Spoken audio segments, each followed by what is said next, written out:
পাঁচজন ব্যক্তির কাছ থেকে জোর করে দোয়া নিবেন। যখন এই পাঁচজন ব্যক্তির সাথে আপনার সাক্ষাৎ হবে, প্রয়োজনে তাদের কাছ থেকে জোর করে দোয়া নিবেন। কিছু হাতিয়া দিয়ে হলেও তাদের কাছ থেকে দোয়া নিতে আপনি বলবেন না।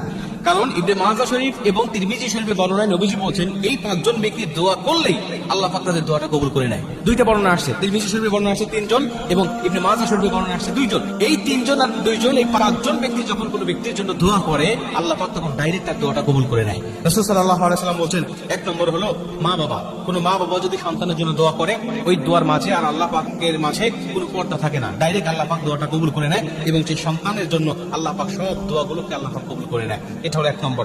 2 নম্বরে, যদি কোনো মাজলুম ব্যক্তিকে আপনি পেয়ে যান, যিনি মাজলুম, যিনি জুলুমের শিকার হয়েছে, ওই মাজলুমের কাছ থেকে আপনি দোয়া নিবেন। কারণ মাজলুমের দোয়া আর আল্লাহর মাঝে কোনো পর্দা থাকে না।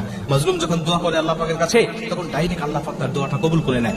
মাজলুমের কাছ থেকে দোয়া নিবেন, প্রয়োজনে কিছু হাদিয়া দিবেন, তাও দোয়া নিবেন। 3 নম্বর হলো মুসাফির। কোন মুসাফির ব্যক্তির দোয়া কখনো আল্লাহ পাক ফেরত দেয় না। মুসাফির যা দোয়া করে আল্লাহ পাক ঠিক সেই দোয়াটা কবুল করে নেয়। মুসাফির ব্যক্তি আল্লাহর কাছে এতই পছন্দনীয় ব্যক্তি যে আল্লাহ পাক তাদের জন্য 4 রাকাত বিশিষ্ট ফরজ নামাজগুলোকে 2 রাকাত করে দিয়েছে। তাদের যেন কষ্ট না হয়, তাদের যেন জুলুম না হয়, এজন্য আসরের নামাজ, ইশারের নামাজ, জোহরের নামাজ, এই নামাজগুলো 4 রাকাত পড়তে আল্লাহ বলেন নাই, বলছে তুমি 2 রাকাত করে পড়ো। আল্লাহ পাক তাদের উপরে ইহসান করেছেন, দয়া করেছেন। অতএব এই মুসাফির ব্যক্তি যখন আল্লাহর কাছে দোয়া করে, তখন আল্লাহ পাক তাদের দোয়াটা কবুল করে নেয়। এটা হলো 3 নম্বর। 4 নম্বর হলো কোন সাইম, কোন রোজাদার ব্যক্তি যখন কোনো ব্যক্তির জন্য দোয়া করে, যা আপনি যদি দেখেন যে কোনো ব্যক্তির রোজা আছে, রমজান মাসে তো সব মুসলিমের রোজা থাকে, কিন্তু রমজান মাসের বাহিরেও দেখবেন অনেকেই নফল রোজা রাখে, বিভিন্ন দিবসে তারা রোজা রাখে, বিশেষ করে বৃহস্পতিবার, সোমবারে রোজা রাখে, অনেকে আয়ামে বীজে রোজা রাখে। এই রোজাদার ব্যক্তিদের কাছে যাবেন এবং তাদের কাছ থেকে দোয়া নেবেন। নবীজি বলছে, কোন রোজাদার ব্যক্তি যখন দোয়া করে, সেটা হোক নিজের জন্য হোক অন্য ব্যক্তির জন্য, আল্লাহ পাক তখন তার দোয়াটা ফেরত দেয় না, দোয়াটা কবুল করে নেয়। এবং 5 নম্বর লাস্ট হলো কোন ন্যায় পরায়ণ শাসক, যিনি ন্যায় ইনসাফ ভিত্তিক শাসন প্রতিষ্ঠা করতেছে।